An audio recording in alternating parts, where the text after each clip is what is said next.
ஓய்வு நாளின் இனிய காலை வணக்கம் பாப்ப குடும்ப உறவுகளே. இன்றைக்கி சண்டே கிளம்பியாச்சு சர்ச்சுக்கு. இன்றைக்கி ஒரு 20 நிமிஷம் முன்னாடியே போயிட்டு நான் ஏன் ரொம்ப சீக்கிரமாக போனேன்னு பார்த்தீங்கன்னா, அங்கே பேட் இருக்கும். பேட்னால் கீபோர்டு பேட், அதை வாசித்து பார்க்கலான்னு ரொம்ப ஆசையாக இருந்தது. ஃப்ரீ டைமில் அது யாரும் இல்லாத டைமில் கற்றுக்கலாம். அதனால் போயிட்டு நானே சும்மா கொஞ்சம் நேரம் வாசித்துன்னு இருந்தேன். எனக்கு ரொம்ப ஆசை அதை நல்லா ட்ரை பண்ணி ஃபுல்லாக கற்றுக்குன்னு அடிக்கணும் அப்படின்னு சொல்லிட்டு. அதுக்கப்புறம் பார்த்திங்கன்னா காலையிலே கிளம்பியாச்சு. இன்றைக்கி மிஷினரி ஐயா மெசேஜில் ஒரு அருமையான விஷயம் சொன்னார். மாற்றுத்திறனாளிகளில் நம்ம எப்படி அவங்கள கேர் பண்ணி பார்த்துக்கணும், அவங்கள எப்படி நம்ம பாதுகாக்கணும். எங்கள் கிளாஸில் ஒரு குழந்தை இருக்கிறான். அவன் பேர் கரிகாலன். ஆனால் நான் யோசிப்பேன், அவனுக்கு கால் சரியில்லை. அவங்க அப்பா எவ்வளோ அவருக்கு எதுக்காக கரிகாலன் அப்படி பேர் வச்சாங்கன்னு தெரியல. இத்தனைக்கும் அவனுக்கு நடக்க முடியாது. ஒரு நாளைக்கு 5-6 வாட்டி கீழே விழுந்துருவான்.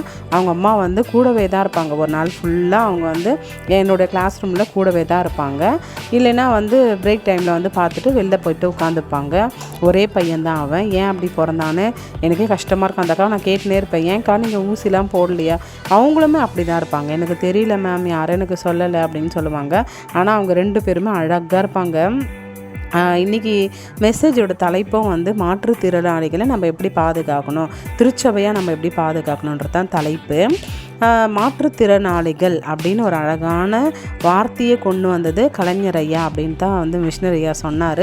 அதுக்கு முன்னாடி உடல் ஊனமுற்றவர்கள் அப்படி தான் நம்ம சொல்லுவோம். ஆனால் மாற்றுத்திறனாளிகள் அவங்க உடல் அளவில் ஊனமாக இருந்தாலும் அதுக்கு பதில் இன்னொரு திறமை அவங்களுக்கு இருக்கும் அப்படி சொல்லிட்டு தான் மாற்றுத்திறனாளிகள். கலைஞர் ஐயா இறந்து எத்தனை வருஷம் ஆனாலும் அவர் பேர் வச்சது நிறைய நன்மை செஞ்சுருக்கிறாரு.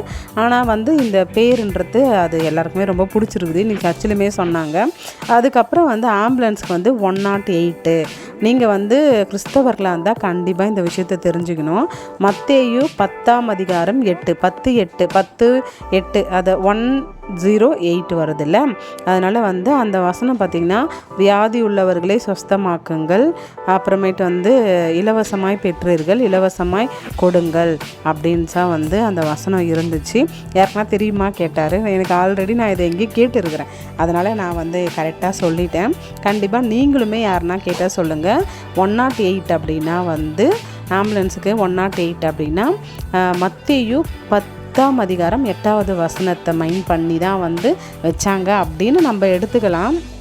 கிறிஸ்தவர்களாகிய நாம் கண்டிப்பாக ஆம்புலன்ஸ் இன்றைக்கி எவ்வளோ உயிர்களை காப்பாற்றுது. அதனால்